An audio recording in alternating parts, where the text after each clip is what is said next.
And of course, every time you ask, why are they selling? What's the answer you get? They need the money for another job, project right? that Better they're going to be making way more money on. And this one here, it's just, we were looking at a site. I won't say where it is. Darryl, I brought it up to you. I told you how many units they had sold. Remember, I told you there's a couple hundred units and that they sold about, 150 or something like that. I don't.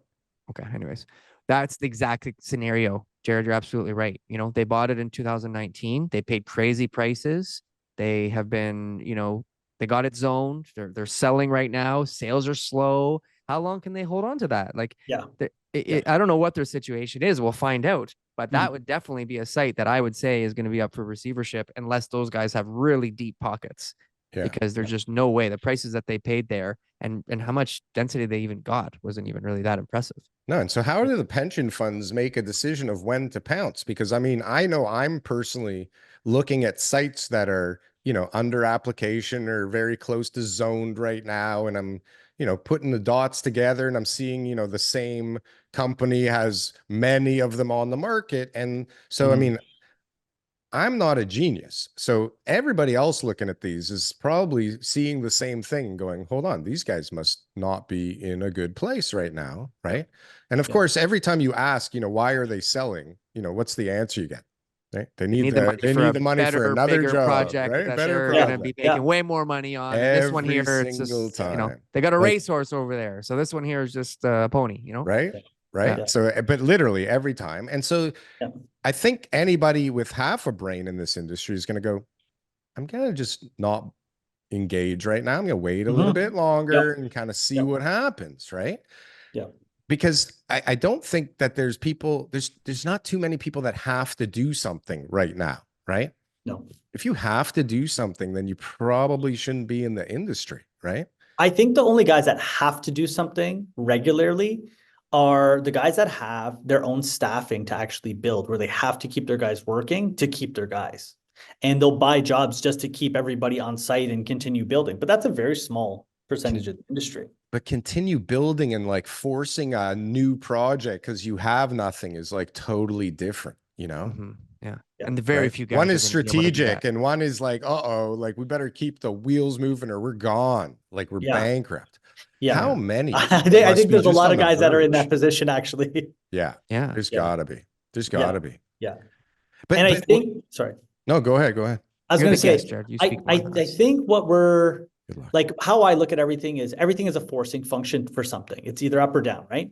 And all this pain that's coming through the development is going to translate. It's not going to come into lower prices later. No. It's going to come through a lot of product not coming in through the pipeline. Less inventory. 3 years down, 5 years down, way less inventory. People are going to be pushing for higher prices at some point because it's their only project that's moving. And especially once they get it into the ground and they've got their financing, those last 5-10% of units are going to be, double the profit of everything else because they have to make up. And people are going to be releasing projects a lot less often. I think as we see, like 2019, maybe land to revenue was 20% and it's trickling down to 7, 8, 9% in some areas right now. I think it's going to get lower, but once it gets lower enough and we kind of get on the other side of this, people I think are going to buy up land and they're going to be a lot more conservative with their launches. That would be my guess. They're going to say, we've got 10,000 in the pipeline, but we're only going to pepper out 300 a year as we have to. Build, complete. They're going to be doing that a lot more. And it's going to translate into much higher prices across the city. That my opinion is prices will rise 25, 26 on the resale market and the pre-con market further and further. Stop pumping the market, Jared. Like, come on. No. Like, it's actually my fear. Everybody up here. No. It's actually, everybody's worried about a crash all the time. And I'm always worried about the prices skyrocketing. Yeah.